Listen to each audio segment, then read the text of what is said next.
एक इलेक्ट्रॉन पर जो आवेश होता है, इलेक्ट्रॉन पर जो आवेश लिखा जाता है वो लिखा जाता है -e।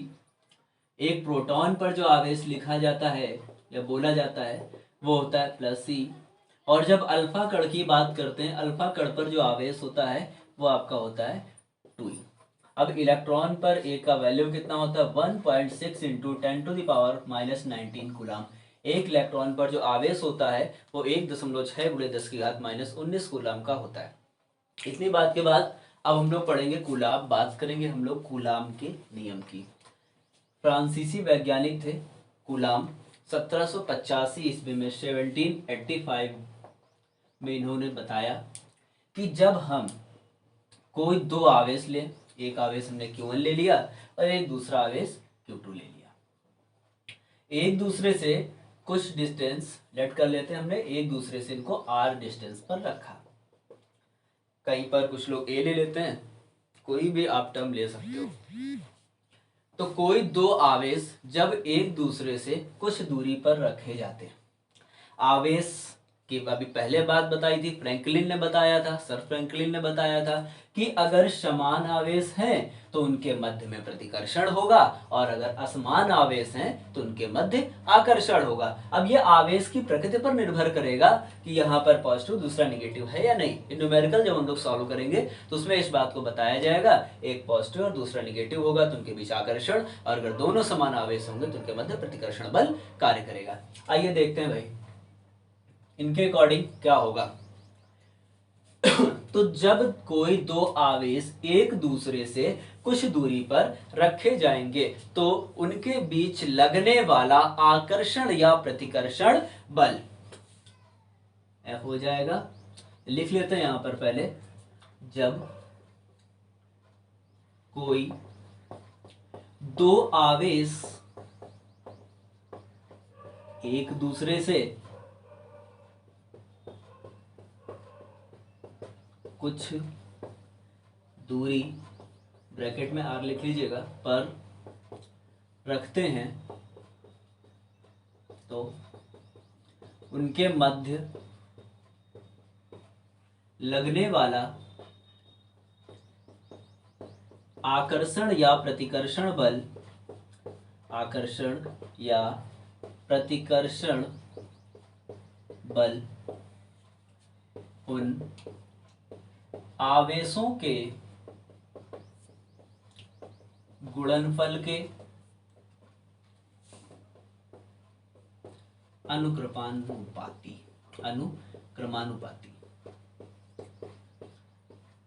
होता है।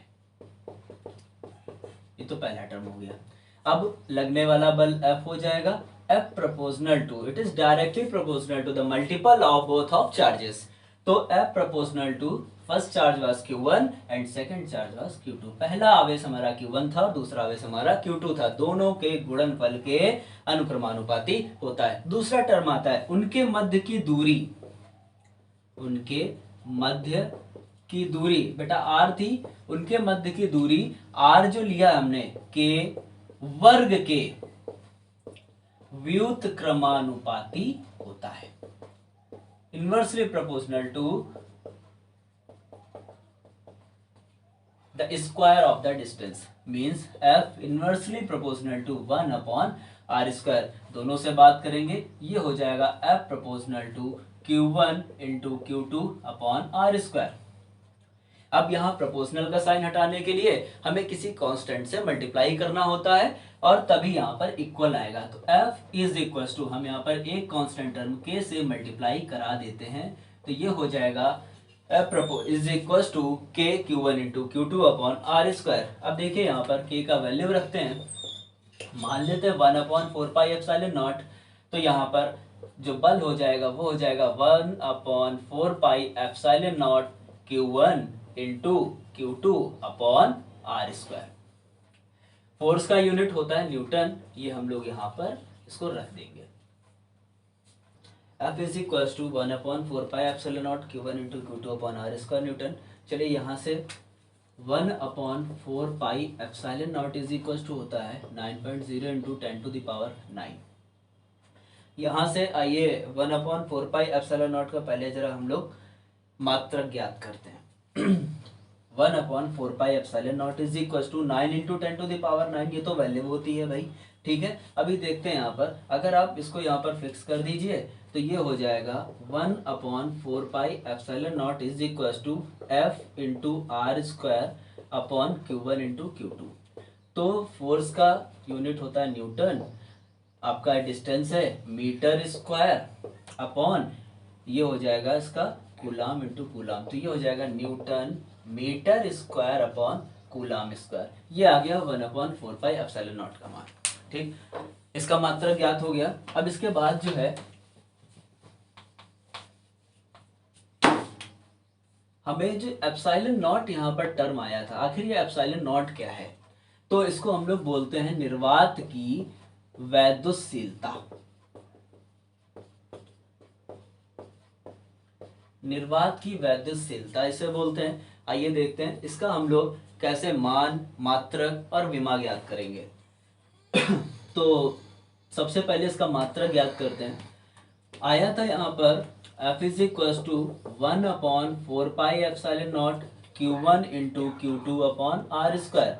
हमें एप्सिलॉन नॉट का सबसे पहले मात्रक ज्ञात करना है। हम मात्रक ज्ञात करने जाएंगे एप्सिलॉन नॉट का, तो इसे इधर लेकर के आएंगे, ये हो जाएगा epsilon nought is equal to, और F को नीचे ट्रांसफर कर देंगे, ये हो जाएगा 4π into F into Q1 Q2 upon r square. ध्यान से देखिए बेटा, ये 1/4π तो कांस्टेंट टर्म हो जाएगा, कांस्टेंट हो गया। अब F था फोर्स, बल का मात्रक होता है न्यूटन, रख दीजिए आप न्यूटन यहाँ पर, इनटू ये हमारा आवेश है जिसका हो जाएगा कूलाम, और दूसरा आवेश कूलाम अपॉन मीटर स्क्वायर। तो यहाँ पर इसका जो मात्रक हो जाएगा वो हो जाएगा coulomb square upon newton metre square. यहाँ पर आ गया इसका मात्रक, आ गया coulomb square upon newton metre square. चलिए इसका मान ज्ञात करते हैं।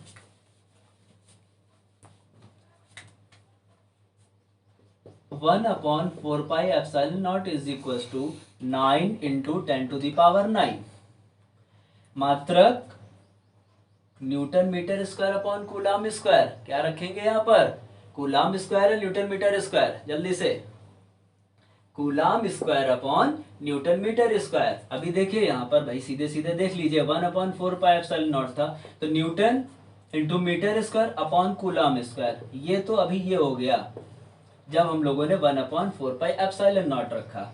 अब जब हमें एप्सिलॉन नॉट का चाहिए, तो अभी epsilon nought is equal to, हमें एप्सिलॉन नॉट का मान ज्ञात करना है भाई।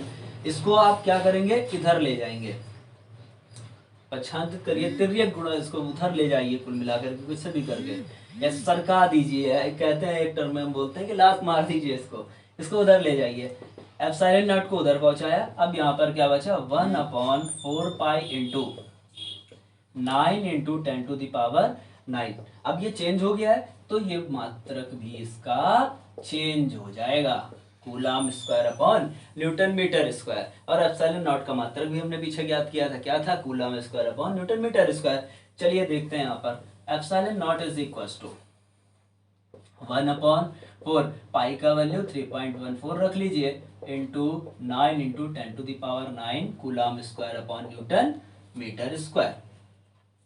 पॉइंट हटा दीजिए, इसको ऐसे रखिए, epsilon nought is equal to 1/4 into 3.14 into 9, ये ऊपर जाएगा 10⁻⁻9 हो जाएगा। इसको सॉल्व करिए तो ये लगभग 0.00885 समथिंग आता है, जिसको हम लोग लिख लेते हैं 8.85 into 10⁻⁻12 coulomb square upon newton metre square.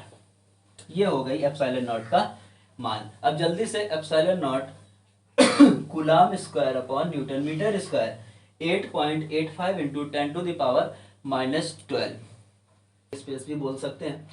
तो यहाँ से अब हमें एप्सिलॉन नॉट का मान ज्ञात करना है। F is equal to 1/4πε0। आगे बात करते हैं, एप्सिलॉन नॉट की विमा ज्ञात करनी है हमको। तो एप्सिलॉन नॉट के विमा के लिए हो जाएगा एप्सिलॉन नॉट बराबर फार्मूला 1/4π, तो कांस्टेंट हो जाएगा, बाहर हो जाएगा F Q1 into Q2 upon r square. चलिए देखते हैं यहाँ पर विमा की बात करते हैं, हम डायरेक्ट विमा रखेंगे। यहाँ पर फोर्स है, फोर्स का बल की जो विमा होती है mLT-2 होती है। ये कहाँ से, newton metre square upon coulomb square. अभी अच्छा यहाँ से F इज इक्वल, इसको नहीं करते हैं, सीधे सीधे देखते हैं, mLT-2 रखते हैं। आपका फोर्स का डायमेंशन रखा, आपका ये कूलाम इंटू कूलाम। तो कूलाम की डायमेंशन हमने पीछे अभी जस्ट पढ़ी थोड़ी देर पहले, ये था बेटा 80। 80 आया था, 2 बार 80, 80 इंटू 80, 80 स्क्वायर हो जाएगा। और ये आपका हो जाएगा, डिस्टेंस है r तो इसके लिए लिखते हैं l, और 2 टाइम है तो L2 हो जाएगा। अब देखिए यहाँ पर 2 1 हो गया 3, तो 1 अपॉन m L2 प्लस 1 हो गया 3, t ये -2 हो जाएगा, और ऊपर A2 T2। आगे देखते हैं, सीधे सीधे ऊपर m नीचे प्लस का है, ऊपर जाएगा माइनस का हो जाएगा m-1। l यहाँ पर 2 + 1 3 हुए थे, l-3, t नीचे माइनस का 2, ऊपर आएगा प्लस का 2 हो जाएगा, 2 और 2 हो जाएंगे 4, तो T4 और A आपका है 2, तो डायमेंशन यहाँ पर हो जाएगी m-1 l-3 T4 A2, m-1 l-3 T4 A2। अब MKS पद्धति में अगर एप्सिलॉन नॉट का, MKS पद्धति में अगर एप्सिलॉन नॉट का हम लोग मात्रक लिखें तो वो क्या होगा, MKS पद्धति में m है मास है, द्रव्यमान हो जाएगा, तो लिख दोगे आप किलोग्राम इनवर्स। l आपका किसके लिए था, डिस्टेंस के लिए, तो मीटर -3, t आपका टाइम के लिए था, सेकेंड 4, और ये आपका एम्पियर हो जाएगा, एम्पियर 2। तो ये हो जाएगा इसका मात्रक kilogram inverse metre power -3, second 4 और एम्पियर 2। अब आगे बात करते हैं हम लोग। अभी F इज इक्वल टू था 1/4πε0 Q1 इंटू Q2/r²। ये था निर्वात अथवा वायु के लिए। अब हम यहाँ बात करते हैं K, कोई यहाँ पर परावैद्युत पदार्थ परावैद्युतांक K रखते हैं, और उस पर कोई जो है हम एक ऐसा पदार्थ, अचालक पदार्थ लेते हैं, जैसे कांच हो या फिर लकड़ी ले लिया, या कोई अन्य पदार्थ ले लेते हैं, मोम वगैरह ले लेते हैं, तो उसके लिए क्या होगा, तो यहाँ पर Fm is equal to let कर लेते हैं 1/4πε0 K आ जाएगा, K Q1 इंटू Q2/r²। अब एक बार हम अगर इसे डिवाइड कर दें तो F/Fm इज इक्वल टू सीधे सीधे ये 1/4πε0 Q1 इंटू Q2/r², ये भी 1/4πε0 Q1 इंटू Q2/r², ये हो जाएगा कैंसिल। क्या बचेगा यहाँ पर, K बचेगा। क्या बचेगा, K। आइए अगला टॉपिक पढ़ते हैं, कूलाम के नियम का सदिश रूप। बंद करो।